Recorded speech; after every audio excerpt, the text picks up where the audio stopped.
الله الرحمن الرحيم والصلاة على نبينا محمد المؤيد بصفاته وجاهه وواضح بيناته وعلى آله وأصحابه هداة طريق الحق وحماته.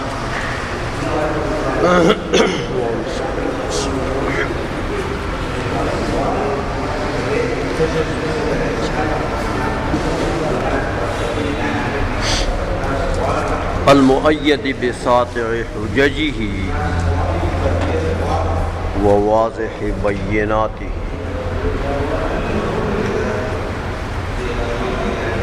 حضور نبی کریم صلی اللہ علیہ وسلم کا اسم گرامی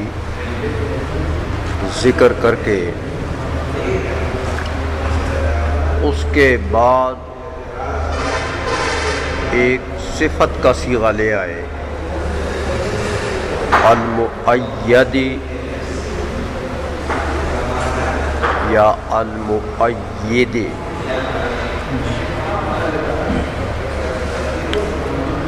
مؤید یا مؤید، مؤید اسم فاعل کو ہو جائے گا، مؤید اسم مفعول کا صیغہ ہو جائے گا.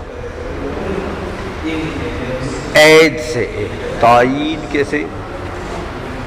مؤید یا مؤید باب تفعیل ہے، اس کا مجرد ہے عید.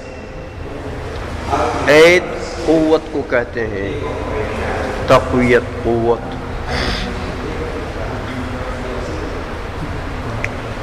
تو المؤید جن کو ایسے محمد صلی اللہ علیہ وسلم جن کی تائید کی گئی ہے،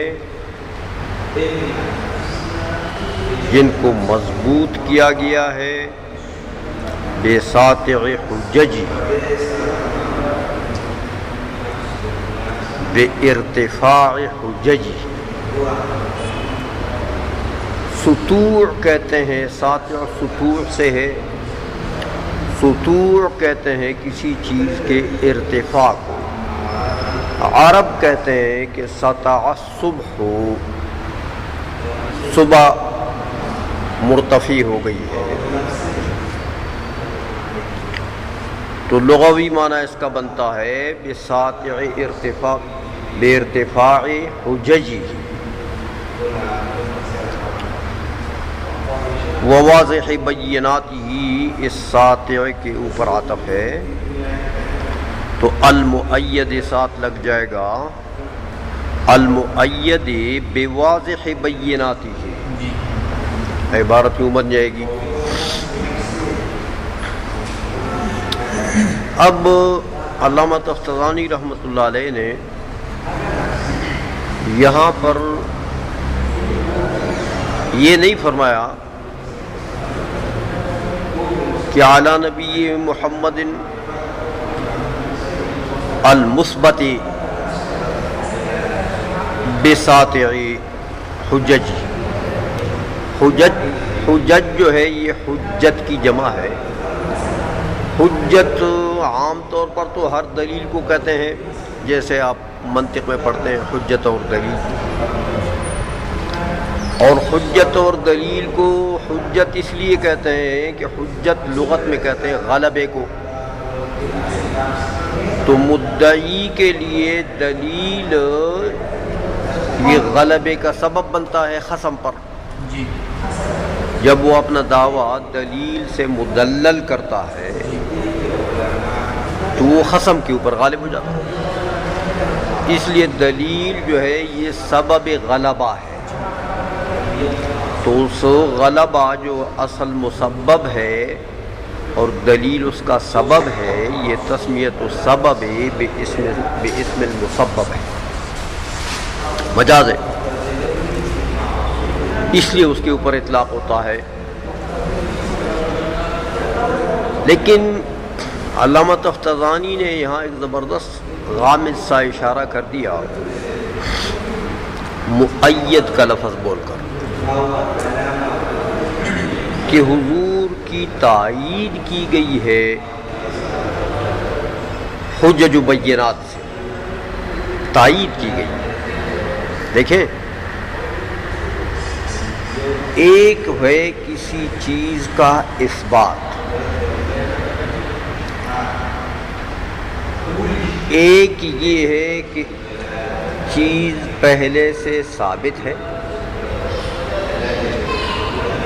اس کے اس بات کے لیے دلیل کی ضرورت نہیں ہے، پہلے سے مسلم الثبوت ہے، ہاں اس کا ثبوت مسلم ہے۔ یہ کتاب کا نام نہیں میں لے رہا ہوں، لغوی معنی کر رہا ہوں جی پہلے سے چیز جو ہے اس کا ثبوت مسلم ہے کہ بھئی وہ ٹھیک ہے، ثابت چیز ہے، اس میں کوئی شک نہیں، لیکن پھر بھی تائید کے لیے کئی دلائل کا ذکر کر دیا جاتا ہے۔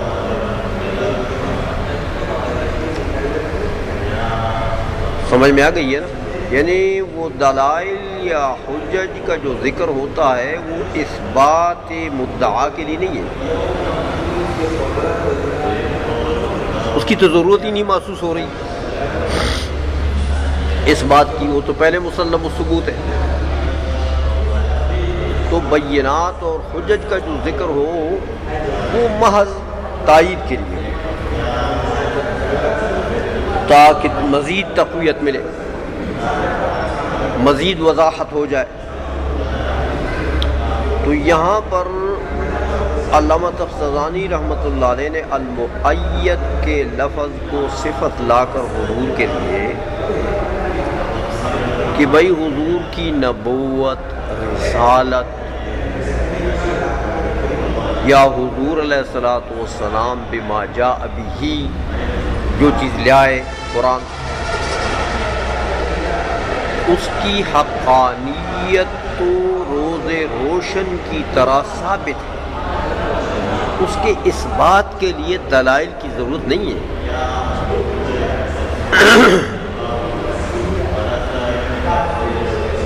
وہ تو اتنی واضح چیز ہے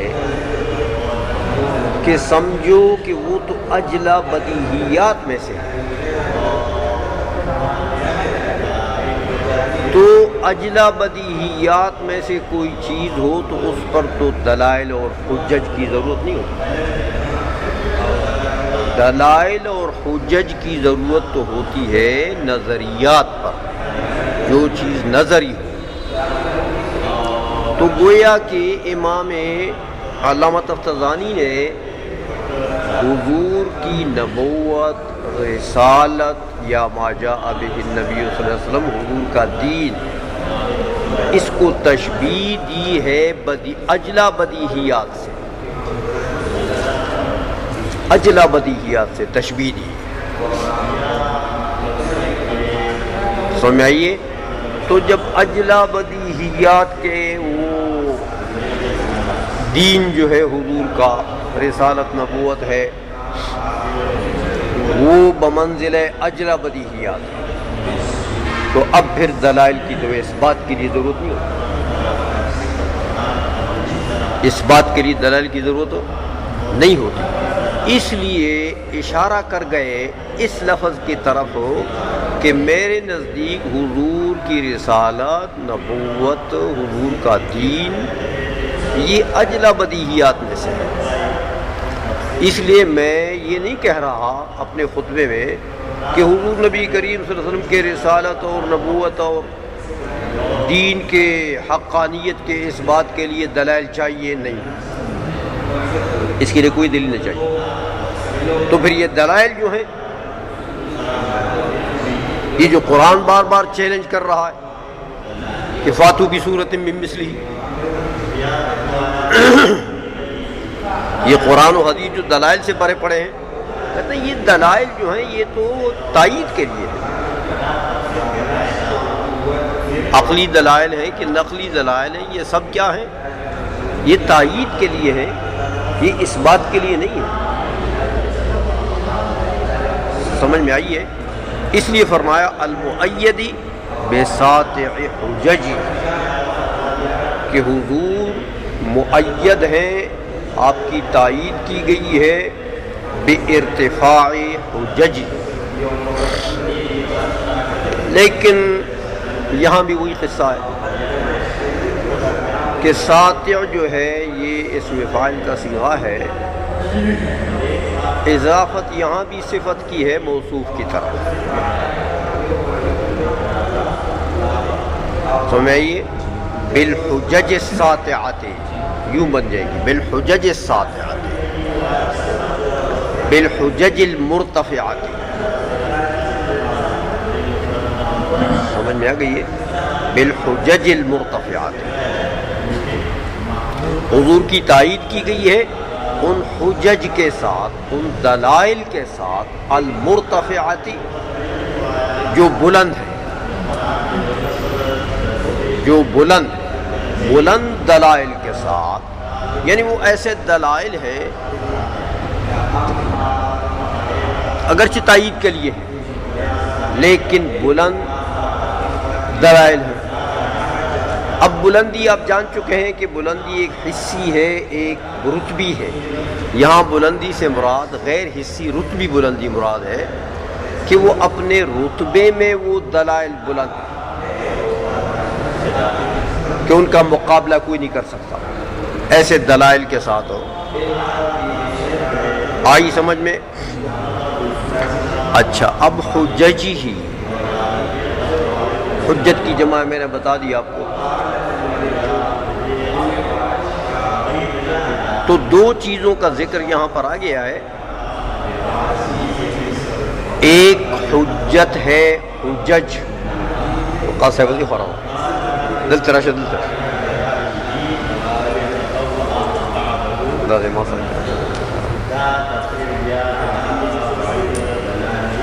دلتے ماسر کیا کتاب بھی نہیں سمجھ میں آ گئی ہے. بساطع حجج تو دو چیزوں کا ذکر ہوا یہاں پر. ایک حجج کا ذکر ہے. آگے اس کے اوپر ساتھی کے اوپر میں نے آپ کو بتایا کہ علامہ تفسیرانی نے وواضح بینات اس کا عطف گرا دیا ہے تو وہ ماقبل کی عبارت ساتھ لگ جائے گی.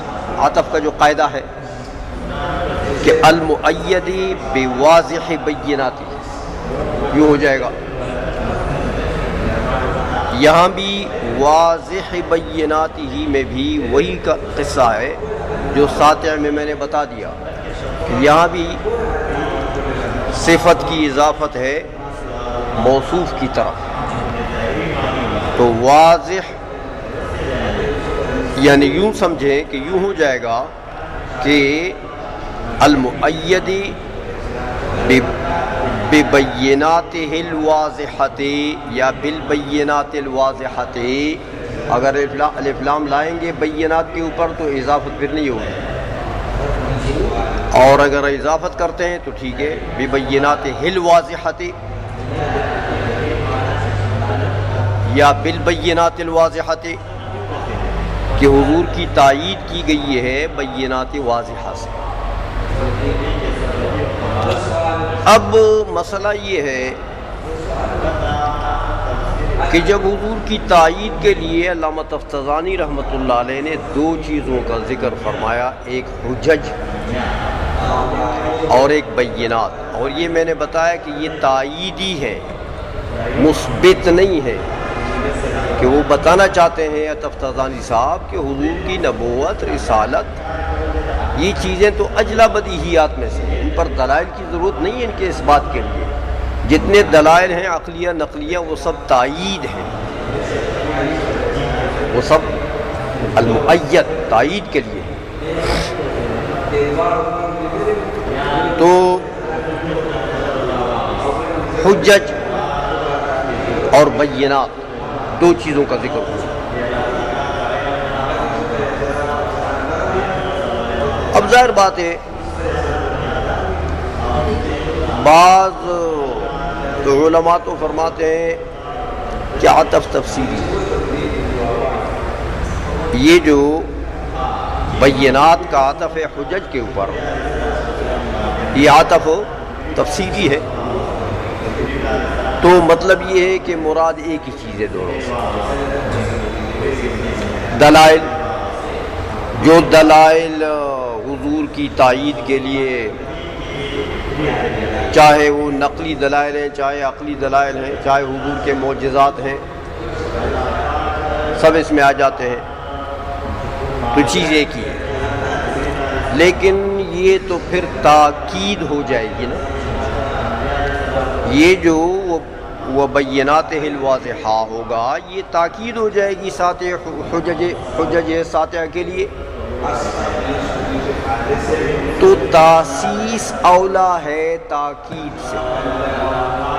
تاسیس اس کو کہتے ہیں کہ آپ ہر لفظ کا جدا معنی لیں،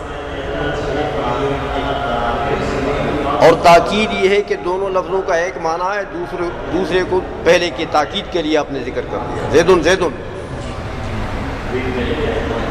فرمائیے جاء جاء، تو یہ تاکید۔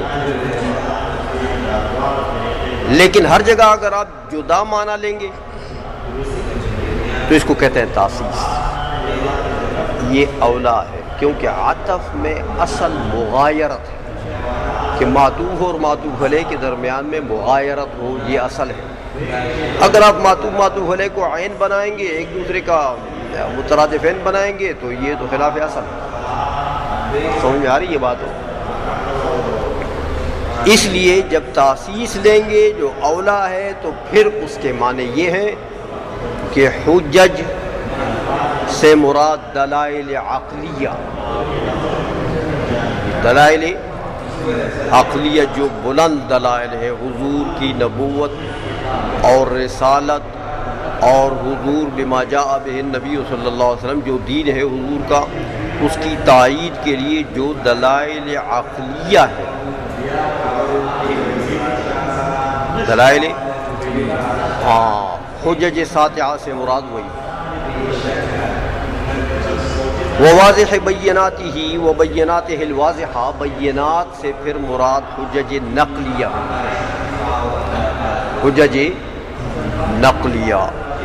اصل بات یہ ہے، بعض اوقات، ہمیشہ نہیں، بعض اوقات ایسا ہوتا ہے کہ دلائل عقلیہ صحیحہ مشروطہ بالشرائط،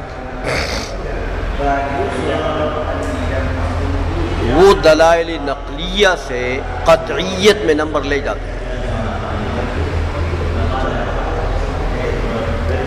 جو دلیل عقلی ایسی ہو کہ وہ اپنی شرائط پر پوری اترے،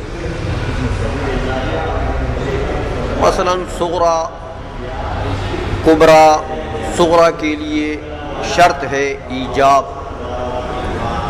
کبرا کے لیے شرط ہے شکل اول میں کلیت، تو آپ اس کو بالکل اسی طرح رکھیں، ایجاب صغرا اور کلیت کبرا یہ دونوں موجود ہوں اس میں۔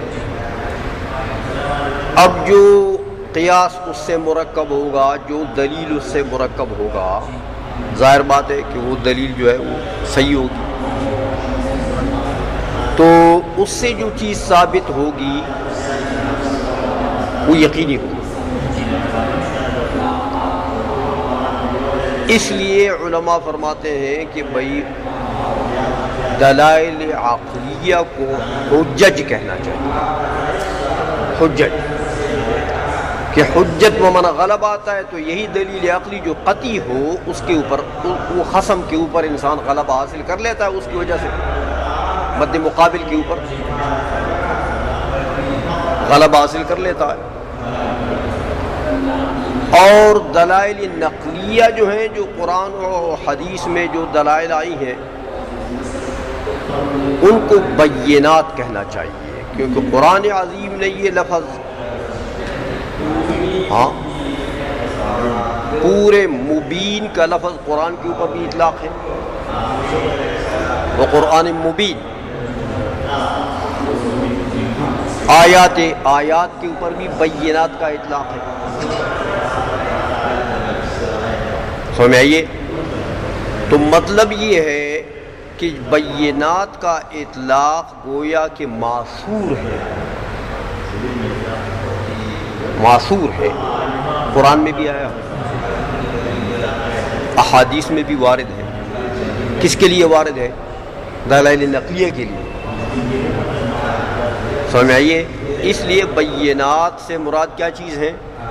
دلائل نقلیہ. تو علامہ طبرانی رحمۃ اللہ علیہ یہ کہنا چاہتے ہیں کہ حضور نبی کریم صلی اللہ علیہ وسلم کی تائید کے لیے نبوت، رسالت اور حضور کے دین کی تائید کے لیے دلائل عقلیہ بھی ہیں. دلائل عقلیہ سے بھی تائید کی گئی ہے حضور کی، اور دلائل نقلیہ سے بھی تائید کی گئی. مطلب ہے دونوں قسم کے دلائل، دو ہی قسم کے ہیں تو دونوں قسم کے دلائل موجود ہیں، لیکن وہ دلائل تائید کے لیے ہے، اس بات کے لیے نہیں. آئی سمجھ میں؟ اچھا،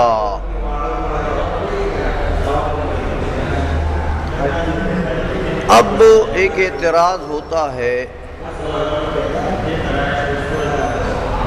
کہ حجج کے لیے صفت ساطع لے آنا تو ٹھیک ہے، صفت کی اضافت موصوف کی طرف، بحجج ہے ساطعہ. حجج تو ہوتی ہیں، دو قسم کی ہوتی ہیں. بعض ایسی ہوتی ہیں کہ بلند رتبہ ہوتی ہیں، بعض نہیں ہوتی. لیکن بینات کے لیے واضح کا لفظ صفت لانا یہ تو تکرار ہے. ہاں، وہ بینات الواضحہ، تو جو بین کا لفظ بول دیا تم نے تو بین کے ضمن میں تو وضوح آ گیا، وضاحت تو آ گئی ہے. تو یہ صفت جو ہے یہ مستدرک ہے، اس کا کوئی فائدہ؟ یہ اس کے ضمن میں آ چکا ہے. اس کا جواب یہ ہے کہ نہیں، علامہ طبرانی کا کلام ہے، کوئی معمولی بندے کا کلام نہیں ہے. ایسا نہیں ہے. بینہ ایک بیان ہے، بیان بمعنی ظہور. ھذا بین بمعنی انہ ظاہر. تو ایک ہے کسی چیز کا بیان، یعنی کسی چیز کا ظہور، ایک ہے کسی چیز کی وضاحت. وضاحت کا جو رتبہ ہے یہ بیان سے اونچا ہے. ایک چیز ظاہر ہوتی ہے لیکن اس کی وضاحت کی ضرورت ہوتی ہے، باوجود ظہور کے اس کے وضاحت کی یعنی واضح نہیں ہوتی. تو یہ دو رتبے ہیں، ایک ظہور ہے تو یہ ضرور نہیں ہے کہ جو بھی چیز ظاہر ہو وہ واضح بھی ہو. تو ظہور کے اندر وضوح نہیں آتا ہے، اس لیے بینات کے اندر واضحہ نہیں آتا ہے. اس کا جدید فائدہ کہ بھئی بینہ ہونے کے باوجود بھی وہ واضح ہے. بینہ بھی ہے لیکن بینہ صرف بیان کے رتبے میں نہیں ہے، وہ بلکہ واضحہ بھی ہے. سمجھ میں آ گئی بات ہو؟ اچھا، اب ایک اعتراض ہوتا ہے کہ بساطع حجج ہی میں ضمیر ہے، وواضح بینات ہی میں پھر ضمیر ہے. ان دو ضمائر کا مرجع کون ہے؟ کن کی طرف عائد ہے؟ سمجھ میں آ گئی ہے؟ دیکھیں، حضور کی تائید کی گئی ہے حجج ہی کے ساتھ، حجج ہی، بینات ہی کے ساتھ.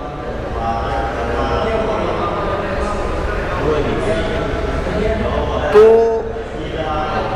قاعدے اور قانون نحوی کو اگر آپ دیکھتے ہیں تو قاعدہ تو چاہتا ہے کہ اقرب کی طرف ضمیر ہونی چاہیے، اقرب مذکور، تو اقرب مذکور یہاں کون ہے؟ حضور کی ذات محمد صلی اللہ علیہ وسلم.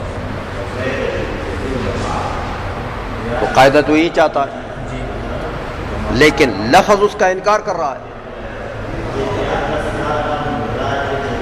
سمجھ آئیے کیوں؟ دیکھیں لفظ لائے ہیں علامہ تفتزانی مؤید کی. مؤید میں نے آپ کو بتایا کہ یہ تائید سے ہے، تائید سے ہے. تو مؤید کا معنی کیا ہے؟ حضور کی تائید کی گئی ہے حجج ہی سے. تو جو تائید جب دلیل آپ لاتے ہیں تائید کے لیے، تو جس نے تائید کی ہے حجت اس کی ہوگی. بات سمجھ میں آ رہی ہے؟ تائید کس کے ساتھ کی گئی ہے؟ بحججہ، بحججہ. حضور کی تائید کی گئی ہے بحججہ، تو تائید کی گئی ہے تو جو تائید کرنے والا ہے حجت اس کی ہوگی. تو حضور خود تو اپنے آپ کی تائید کرنے والا نہیں ہے. اگر حجج ہی کی ضمیر محمد صلی اللہ علیہ وسلم کی طرف عائد کرتے ہو تو قاعدے کے مطابق تو ٹھیک ہے، کیونکہ اقرب مذکور یہی ہے. لیکن یہ لفظ انکار کر رہا ہے کہ یہ ہو نہیں سکتا، کیونکہ مؤید جو مؤید ہے، جو تائید کر رہا ہے، وہ تائید کس کے ساتھ کر رہا ہے؟ حجج کے ساتھ. تو حجت پھر کس کی ہوگی؟ تائید کرنے والے کی ہوگی. تو تائید کرنے والے حضور ہیں. سمجھائیے. تو یہ تو پھر ایسا کوئی مخمصہ بن گیا کہ قاعدہ تو چاہتا ہے کہ ہی ضمیر دونوں جگہ محمد صلی اللہ علیہ وسلم کی طرف عائد ہو، لیکن لفظ انکار کر رہا ہے. سمجھ میں آ گئی ہے؟ اچھا، لیکن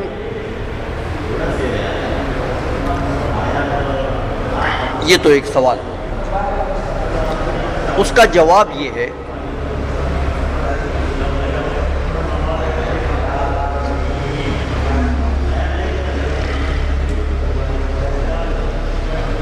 ایک جواب تو یہ ہے کہ یہ ضمیر محمد صلی اللہ علیہ وسلم کی طرف عائد نہیں ہے.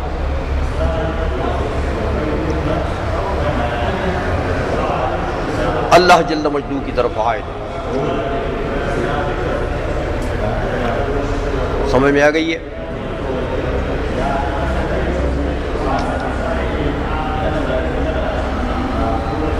اللہ جل مجدو کی طرف عائد ہے. تو اللہ ہی تائید کرنے والا ہے اپنی حجج سے. اب تو معنی ٹھیک ہو گیا نا؟ البتہ قاعدے کے خلاف ہو. اللہ نے حضور کو مؤید کر دیا. کس کے ساتھ مؤید کر دیا؟ بحججہ، اپنے دلائل کے ساتھ. تو دلائل کس کے ہوئے؟ اللہ کے. تائید بھی اللہ نے کی اور دلائل بھی اللہ کے ہوئے. اور معنی تو ٹھیک ہو گیا، لیکن یہ کہ قاعدے کے خلاف. قاعدہ کیا تھا کہ اقرب کی طرف ہونا چاہیے. تو بھائی قاعدہ اولویت کے لیے، قاعدہ جواز کے لیے نہیں ہے. سمجھ میں آئیے؟ یہ جو قاعدہ ہے کہ اقرب کی طرف ضمیر غائب عائد ہوگی، یہ قاعدہ کس کے لیے؟ جواز کے لیے. یہ جواز کے لیے تو نہیں ہے. اس کا تو مطلب یہ نہیں ہے کہ ابعد کی طرف ناجائز. سمجھ میں آ گئی ہے؟ تو قاعدہ تو صرف اولویت کے لیے ہے کہ اولا یہ ہے کہ ضمیر اقرب مذکور کی طرف عائد ہو جائے، یہ بہتر ہے، اور جواز کا قاعدہ نہیں ہے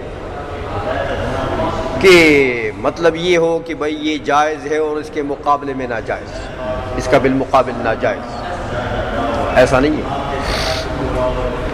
تو اس قاعدے کی مخالفت جو اولویت کے لیے ہو اس سے کوئی استحالہ لازم نہیں آتا۔ بات سمجھ میں آ گئی ہے؟ ایک جواب تو یہ ہوا، تو عبارت تو ٹھیک ہو گئی ہے۔ دوسرا جواب یہ ہے کہ چلو محمد صلی اللہ علیہ وسلم کی طرف ضمیر عائد ہے دونوں جگہ، سمجھ میں آئی ہے؟ تو اب تم اعتراض کرو گے کہ بھائی مؤید ہیں حضور، تو مؤید ہیں بحججہ الساطعہ، ہاں تو مؤید ہیں تو تائید کرنے والا کوئی جو ہو دلائل اس کے ہوں گے۔ حضور مؤید ہے تو مؤید کوئی اور ہوگا، تو جو مؤید ہیں حجج اس کے ہوں گے۔ یہ سوال تھا نا، تو حضور کے تو حجج نہ ہوئے۔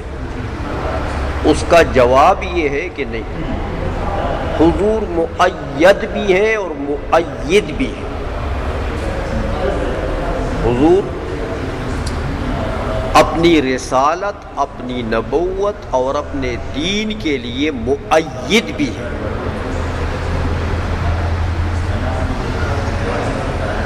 مؤید بھی ہے۔ دیکھیں حضور نبی کریم صلی اللہ علیہ وسلم نے اپنی رسالت کے اوپر معجزات پیش نہیں کیے، دلائل پیش نہیں کیے ہیں، تو حضور اپنی رسالت کے مؤید نہیں ہیں، مؤید بھی ہے، مؤید بھی ہے۔ تو اس حیثیت سے کہ حضور مؤید ہے، من حیث انہ مؤید، ضمیر عائد اس حیثیت سے حضور کی طرف حجج ہی کی، من حیث انہ مؤید نہیں، من حیث انہ مؤید۔ تو جب مؤید ہے تو ظاہر بات ہے کہ تائید کے لیے حجج حضور کی حجج ہوئے،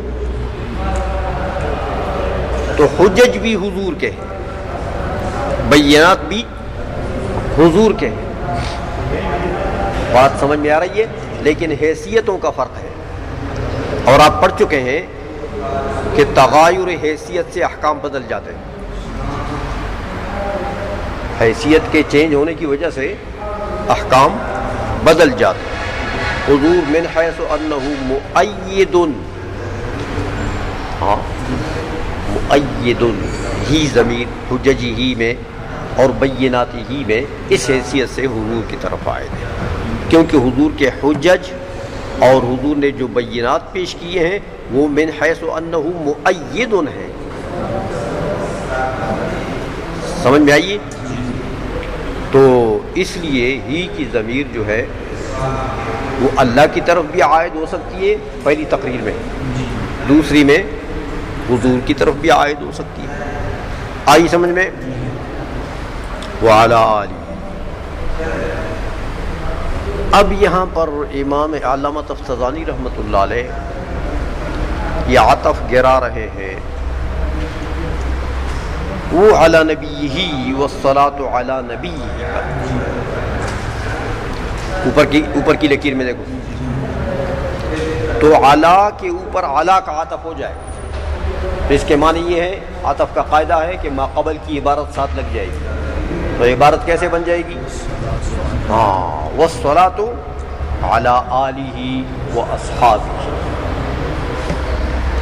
صلاۃ جو ہے حضور کی آل پر اور حضور کے صحابہ پر۔ اب یہاں اعلیٰ کا لفظ جو ہے یہ مکرر لے آئے. اعلیٰ نبی ہی کے ساتھ بھی اعلیٰ ہے اور آل کے ساتھ بھی اعلیٰ لگا دیا. تو اس کی ضرورت تو نہیں تھی, وہ آل ہی کہتے تھے تو کافی اعلیٰ ساتھ لگ جاتا. تو اعلیٰ کے تکرار کی ضرورت تو نہیں تھی. یہ اعلیٰ کو مکرر کیوں لائے؟ اس کا جواب یہ ہے کہ علامہ تفتزانی رحمۃ اللہ علیہ کتاب لکھ رہے ہیں علم کلام میں, شرح کر رہے ہیں کس کی؟ عقائد کی. کتاب ہے کس فن میں؟ کلام میں. کلام میں ہوتا کیا ہے؟ مختلف فرقوں کے عقائد کا ذکر ہوتا ہے اور پھر احقاق حق ہوتا ہے. جو صحیح عقیدہ ہو اس پر دلائل دیے جاتے ہیں. تو صحیح عقیدے پر دلائل اور غلط عقیدے کا رد کیا جاتا ہے. علم کلام اسی کو کہتے ہیں کہ غلط عقائد کی تردید ہو اور حق عقیدے کا احقاق ہو, اس کا اثبات ہو. چونکہ موضوع یہی ہے علامہ تفتزانی کا کہ غلط عقائد کا رد کرنا ہے. یہ اعلیٰ بھی اسی قاعدے کے مطابق, اسی مقصود کے مطابق لے آئے کہ ان کا مقصد کیا ہے؟ غلط عقائد کا رد کر اس کتاب میں. ایک غلط عقیدہ شیعوں نے, روافض نے بنایا ہے اور ایک حدیث گھڑ کر, ایک حدیث من گڑت اپنی طرف سے بنا کر اس کے اوپر ایک عقیدے کی بنیاد رکھا. وہ من گڑت حدیث کیا تھی؟ یہ شیعہ روافض اپنی کتابوں میں نقل کرتے ہیں, کہتے ہیں العیاذ باللہ ثم حضور نے فرمایا کہ من فرق بینی و بین آلی بعلا فلیس منا.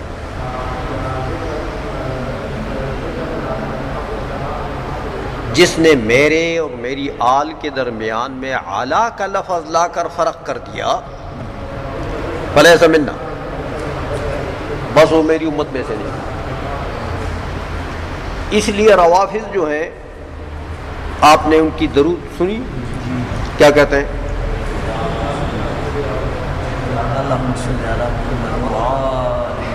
وَآلِ محمد. میرے شریف میں بہت ہے.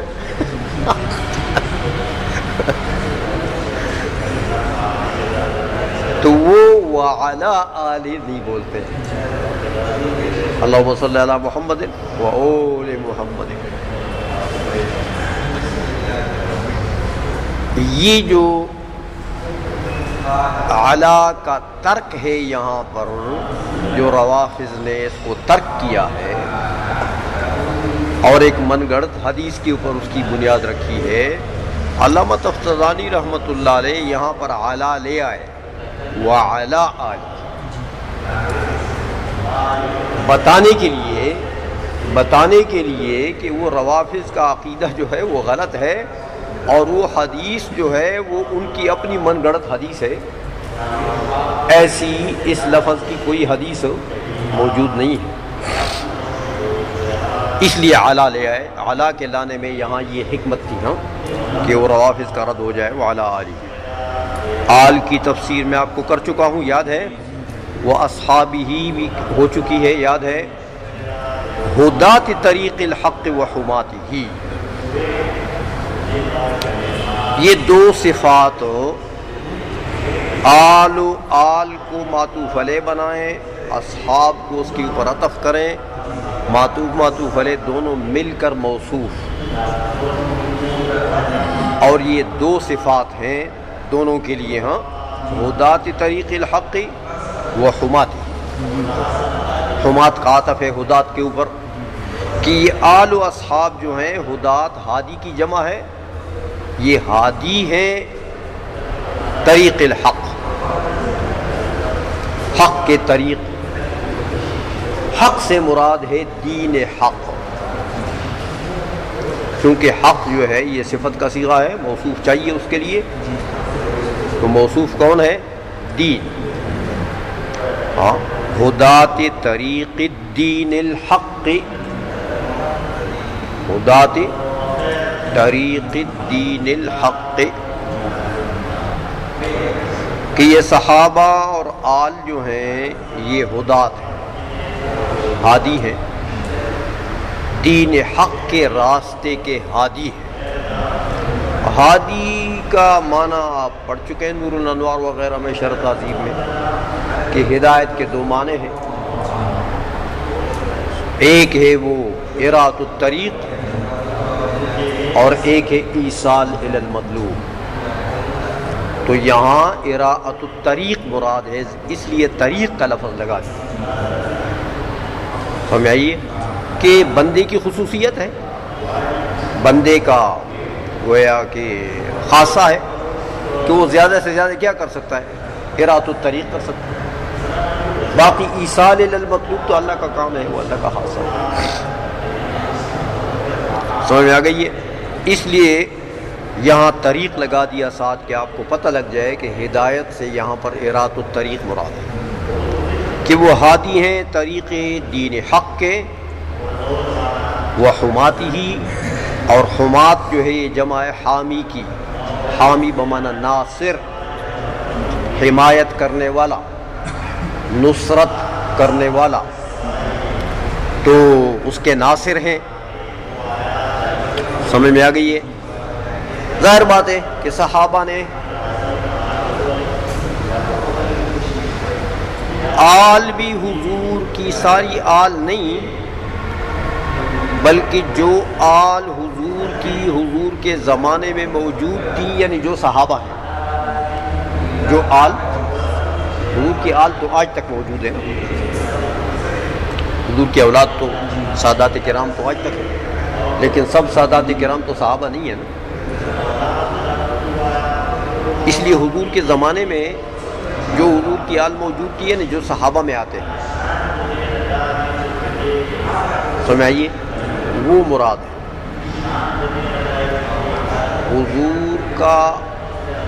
حضور کے تمام آل، حضور کی تمام اولاد تو ہدات نہیں ہے. بعض تو بڑے فساق ہیں آج کے زمانے میں،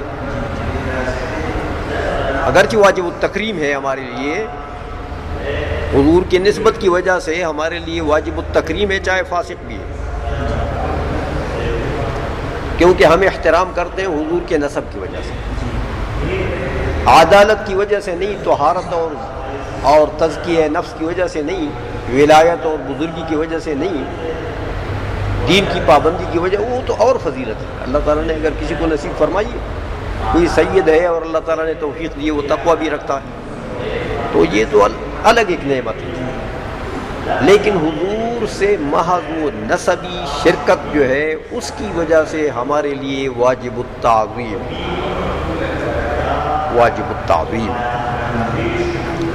چاہے فی نفسی وہ فاسق ہے، وہ جانے اس کا کام ہے، لیکن ہمیں پھر بھی حضور کی اولاد کی تعظیم اور تکریم کرنی چاہیے. فاسق ہو تو بھی بھاری نظر سے دیکھنا چاہیے، ہلکی نظر سے نہیں دیکھنا چاہیے. حضور کی اولاد ہے، بہت بڑی شان ہے، بہت بڑا مقام ہے. اس لیے ہاں یہ الگ بات ہے، کیا کہیں، وہ آخر زمانہ آ گیا، ہر چیز میں ملاوٹ آ گئی ہے. مولیوں میں بھی ملاوٹ ہے، سادات میں بھی ملاوٹ ہے. جو وہ پنجاب کے پاولی جو ہے، وہ بھی اپنے آپ کو سید کہتے ہیں. اور پاولی سید بن جائے تو وہ تو اس کی تو توہین کرنی چاہیے کہ وہ سادات کرام میں اپنے آپ کو شامل کر کے سادات کی توہین کر رہا ہے. سمجھائی؟ اس کی حوصلہ شکنی کرنی چاہیے تاکہ وہ اس گناہ سے بچے. نسب چینج کر رہا ہے، اور نسب چینج کرنا گناہ کبیرہ ہے. سمجھ میں آئیے؟ اس لیے اس کی حوصلہ شکنی کرنی چاہیے۔ تو حضور کے جو زمانے میں آل تھی وہ اور حضور کے صحابہ، یہ دونوں ملا کر کیا بنے؟ ہادی، کیا بنے؟ حامی۔ تو ہادی تو حضور کے ارشاد سے ہے۔ حضور نے صحابہ کے متعلق نہیں فرمایا کہ اصحابی کالنجوم بأیہم اہتدیت بأیہم اقتدیت اہتدیت۔ تو یہ ہدایت کا لفظ حضور نے خود فرمایا کہ بھائی تم ہدایت پاؤ، ان کی اقتداء، ان کا دامن تھام کر تو تم ہدایت پاؤ گے۔ تو مطلب ہے وہ ہادی ہیں تمہارے لیے، تو جب ہی ہدایت پاؤ گے۔ تو ہدات ہوئے اور حمات بھی ہیں، کیونکہ حضور کے دین کے لیے انہوں نے، صحابہ نے اور تابعین نے خون، اپنے بدن کے خون کا آخری قطرہ بھی قربان کر دیا۔ اس سے بڑھ کر حمایت اور کیا ہو سکتی ہے؟ سمجھ آئیے؟ تو ساری زندگی گویا کہ حضور کی دین کی خدمت میں گزاری ہے، اور حضور نبی کریم صلی اللہ علیہ وسلم کے دین کے ابلاغ میں گزاری ہے۔ تو اس لیے حمات بھی ہیں، جہاد بھی کرتے رہے اس کے لیے بالسیف و حمات بھی۔ ہو گیا؟